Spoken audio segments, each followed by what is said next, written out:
Come Tuesday. Yo, what's up, Tomco Fanians? What up, Garfieldians? What's up, Vibers? Welcome to the official WWE Monday Night Raw review, September 23rd, 2024. The show's coming out of Ontario, California. I thought it was in Canada at first, but allegedly we're in California this week. This show is being hyped up due to the main event, which was the Intercontinental Championship match between Jey Uso and Braun Breaker. We'll get to that in a bit, but the show starts off with Dominic Mysterio and Liv Morgan arriving in the arena in a lowrider. As they're walking into the arena, Braun Strowman and Bronson Reed interrupt them by just beating the shit out of each other backstage. Dominic Mysterio and Liv Morgan enter the ring to start the show. Dom carries Liv around the ringside area just to build heat. The promo starts off with Liv Morgan saying what she just did was a victory lap, something that the audience would know nothing about because they suck ass. She claims the Liv Morgan revenge tour is going just to her plan. We then get a recap of last week's match between Damian Priest and Dom Mysterio. When Priest won, the Judgment Day jumped him. Liv says, "I promised to take everything from Rhea Ripley, and that's exactly what I did. The championship is mine, Judgment Day is mine, and the most gorgeous man is all hers." Her words, not mine.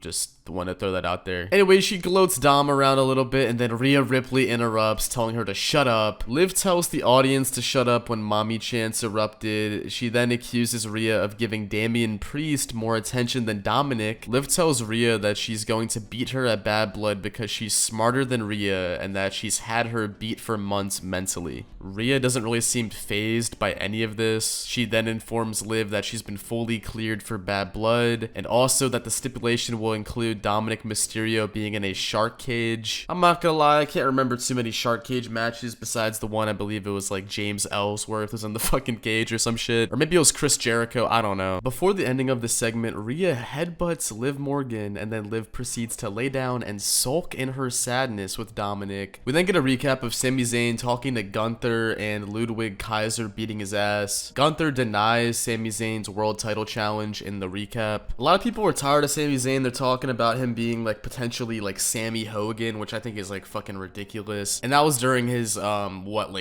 2-month IC title reign where he defended the belt a couple times. Like, I don't know, I think he deserved that reign. That was kind of unwarranted. Anyhow, we get Sami Zayn and Ludwig Kaiser in a match on Raw. Starts off, they're just fucking slapping each other around. Ludwig dominates Sammy on the outside of the ring, pushes him into the ground, throws him into the steps. Back in the ring, Kaiser does this running chest kick off the ropes for a 2 count. Back outside the ring, Kaiser then pushes Sami Zayn into the timekeeper's area. I thought that was pretty sick. He then did this maneuver. I don't know if he's done this before. I haven't really been keeping up with the Ludwig Kaiser, I'm not gonna lie, but he fully runs around like the entire perimeter of the ring besides one side. He does like 3 out of 4 sides, then just kicked Sami Zayn into the steps. Sami Zayn sold it like he was dying. Somehow, someway, looks like he's having a seizure, but makes it back into the ring. Ludwig beats him down. Sami Zayn fights back. Ludwig ends up going for a dirty pin, which results in him arguing with the ref. Then Zayn hits the turnbuckle fisherman suplex, the haluva kick,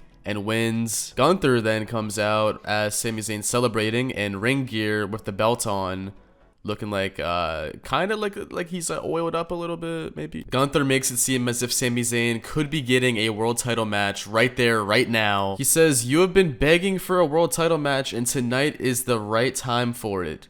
The right time to say no," and then walks away laughing. The entire arena is like, "Come on, no, not Sammy." I mean, we all know where this is going, right? Sami Zayn's gonna get a world title match against Gunther. Why else would they keep the storyline continuing? You know, I don't know how it's gonna happen. I don't know if it's gonna be a qualifying match or a tournament or a fucking battle royal or what. But Sami Zayn's going to get that world title match against Gunther, and he should lose. He should not win. Gunther needs the win. I think there's a lot more with a Gunther world title than a Sami Zayn world title, but I am curious what you guys think Sami Zayn should do moving forward. I just don't really think he should be the world champion right now. Maybe down the line, but right now we're good. We then got Xavier Woods and Kofi Kingston backstage saying that it's water under the bridge, and they did mention that they need to get the New Day back on track.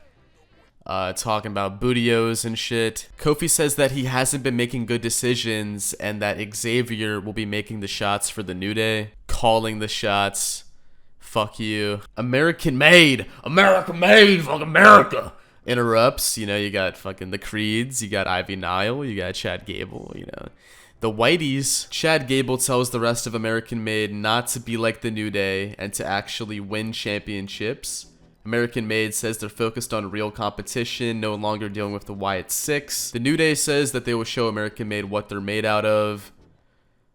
Ironic. And American Made accepts the challenge, so it seems that next week we'll be getting this tag match with the Creeds and the New Day, and I believe that Xavier Woods is going to fucking destroy Kofi Kingston soon, and it's all because of Karrion Kross, that evil fuck. Later on in the show, he's doing the same exact thing with The Miz. He's planting seeds in The Miz's head, leading towards potentially the 27th heel turn for The Miz. Now, why is Karrion Kross turning people heel? I have no idea. Are they supposed to be joining the Final Testament? I don't think so. What is the deeper meaning behind this? And should Roman Reigns still be worried about what Karrion Kross said back in 2022? About his time ticking? Is this a threat? We then got a Jey Uso promo package for the Intercontinental title match, leading me to believe that he was gonna lose the match. I mean, spoiler alert, he won the fucking. We then got Adam Pearce, Liv Morgan, and Dominic Mysterio backstage. Adam Pearce saying that the shark cage is final. Dominic's like, oh, what? So unfair. What? Liv Morgan then tells JD McDonald's and Carlito to teach LWO a lesson. And then Ilya Dragunov comes into the equation. Very interesting stuff. There's something there. I don't know if it's tension. I don't know if it's a pairing down the line. I don't know what it is. Dragon Lee and LWO entered the arena for the Carlito match, as well as the Judgment Day and Carlito. Rey Mysterio interferes to even the odds when Dominic interfered and helps Dragon Lee get the victory. Quick match, pretty good match. TV match. We then get Bronson Reed and The Miz, which quickly turns into Bronson Reed and Braun Strowman destroying each other and taking out security. Strowman climbs to the top rope as if he was going to dive onto Reed, but Reed backs up. It's a good big man feud, lots of destruction, security guards going crazy. At one point, it looked like they could be possibly going for the classic destroying the ring spot that, of course, the Big Show and Lesnar did, and Mark Henry and the Big Show. And Big Show and Braun Strowman did, but that didn't happen. All in all, it was a pretty cool segment. I don't know where they're going with this. I don't know if it's going to be a bad blood match, but like I said, it's a good big man feud. We then get Drew McIntyre's promo talking about his Hell in the Cell match and his overall feud with CM Punk. Drew says that he does not want to go back inside Hell in the Cell. He goes on to say that he's been in that match more than once and it's broken things inside of him that haven't been healed since then. I like what WWE is trying to do with the Hell in the Cell match now, making it a very big deal, because just a few years ago, it was complete and utter shit, and it was at the lowest of the low in allure, in aura, in prestige, in importance, in impact. It sucked when it was the red cage and the red lighting. I mean, obviously I'm talking about Hell in a Cell 2019, but it was absolute ass. So I like what Triple H and the overall creative team in WWE are trying to do with the Hell in the Cell match now. I mean, you could say that this started off with Cody Rhodes and Seth Rollins, but I feel like it really took a turn at WrestleMania 39 with Edge and Finn Balor when they changed the cell color back to silver. But during this Drew McIntyre promo, he reminds me of a serial killer's like final moments on camera before committing the act. I mean, just look at this picture right here, dude. He looks like he's fucking crazy. Drew says that your sisters and your wife begged you not to do this match. He says that his family has begged him not to do this match and they know that it's gone too far. Drew says that his wife has been begging him for months to get away from CM Punk because she sees what CM Punk is doing to him mentally. And then CM Punk chants start erupting and Drew McIntyre looks so pissed off. Drew promises that he's going to make CM Punk bleed a lot. Drew promises to make CM Punk feel more pain and suffering than he's ever felt in his entire existence. This man is completely unhinged now, and I cannot get enough of this feud, man. This feud's been going on since the Royal Rumble, and it's just been so fucking good. I'm so glad that CM Punk has been healthy and good in the ring. He's getting better with each match, and I like what they're doing with him. I like what they're doing with Drew McIntyre. Drew's doing some of the best work of his career. Punk's doing some of the best work of his career. And this is what you want a feud to do. You want it to elevate both people at the end of the day. Drew ends the promo with saying that CM Punk is just a man that he's broken before, and a man that he will break permanently inside Hell in a Cell. I can't wait for this match. It's in like 2 weeks. I'm hyped. We then get a backstage segment with the LWO and the New Day, and Xavier Woods isn't in a great mood. All because of the God amongst gods, Karrion Kross. And I hate to say it, I really do, but he comes off like a whiny bitch in this segment, which is exactly what his character needs to do, man. He's gonna be this little whiny, obnoxious, entitled heel. The LWO goes to talk to Woods and Kofi. Woods says that they're not interested unless it's about a tag team title match. Rey Mysterio's like, hey, I understand you're a little bit upset. He apologizes for the miscommunication from last week. Rey tells the New Day to ease up a little bit as whatever they did was not intentional. Rey then says, I know you guys will get through this. You're the New Day. My left knee. Xavier then says that this is unsolicited advice from someone he should just go give this advice to Dominic. Rey says, hey, I have no time for this. I got Finn Balor next week. Xavier gets extremely insecure and jealous and is like, oh yeah, you have Finn Balor because he's a former world champion, not me, huh? Rey says, hey, you want a match next week? You got it. So next week we'll be getting Xavier Woods and Rey Mysterio, and I believe we're going to be getting some more heelish behavior from Xavier in that match.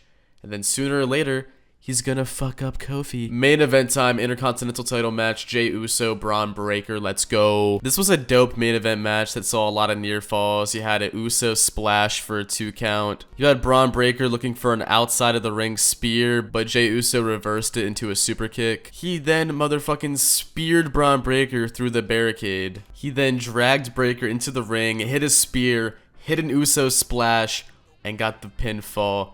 New Intercontinental Champion, Jey Uso. Let's go. Very much deserved win. First singles title for Jey Uso. Jimmy, sorry, bro. But yeah, that was Monday Night Raw. If you guys enjoyed the review, be sure to leave a like, comment, and subscribe. If you made it this far in the video, let me know in the comments if you guys want any other sort of content.